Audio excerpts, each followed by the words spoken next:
Our final game here, guys, the Bucs-Falcons. I mean, this was a dream game for that Falcons trio of top 10 picks. Bijan Robinson gets the touchdown on the ground. He also catches 5 passes for 54 yards. Drake London, 172 yards through the air, as well as a 2-point conversion. And Kyle Pitts here, Jay, 57 receiving yards and a touchdown. When all 3 of these guys were drafted, this is what we expected on a week-by-week basis. It just took a while to get here. Kyle Pitts continues to be hyper-relevant. 3 for 57 and the touchdown.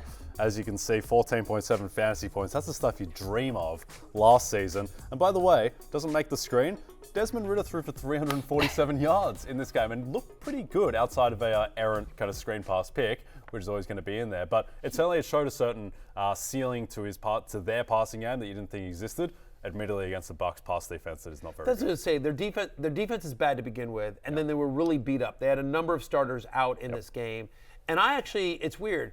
I thought Ridder had some really nice moments in this game. I also thought he just made some brutally, like fantasy-wise, he was great. Yeah. He put up numbers, he ran, he got the ball to the playmakers that we care about. Great, fine.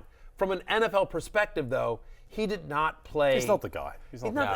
He missed some just easy screens, and there were just like Bijan in the end zone. Bijan in the end zone, where you're just like. Bijan should have had a much bigger day, and he had a good day. I thought.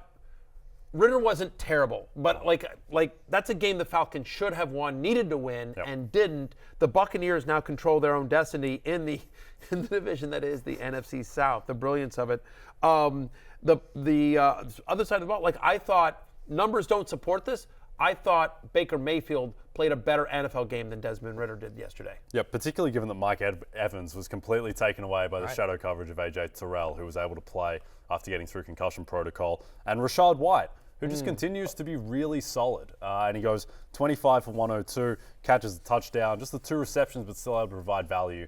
So he's a locked-in RB1, really, going forward. The volume is insane. He's had at least 98 scrimmage yards in 7 of the past 8. He's scored in 5 of the past 6.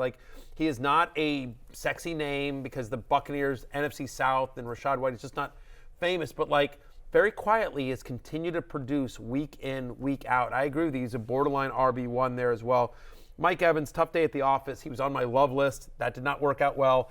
But I will say, he almost had a touchdown. A hand comes down out. He made a great catch, and the hand comes down outside the end zone just before he gets the second foot down. It's literally like a boom, boom play that, nanosecond the other way.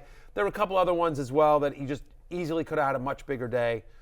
Mike Evans is going to be fine. I'm not worried about him as well. They play the Packers, who will be on a short week on Sunday next week. And I think when he was on the love list, A.J. Terrell cleared concussion protocol throughout less than a week. That's been pretty rare air this year. That's 1 in 4 guys. That's one of the. That's one of the things. Is again, I write the love-hate list. I write it on Wednesday, so you're sort of projecting forward, And I did not think Terrell was going to play. We talked about him on fantasy football. I'm going to own it.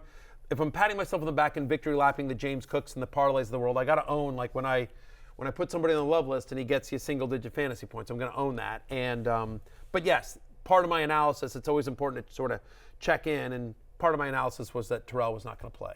Hey, it's Matthew Berry from NBCSports.com and RotoWorld.com, and I want to thank you so much for watching whatever it is you just watched, or if nothing else, being too lazy to click out of the autoplay after this video started, after whatever it is you actually wanted to watch finished.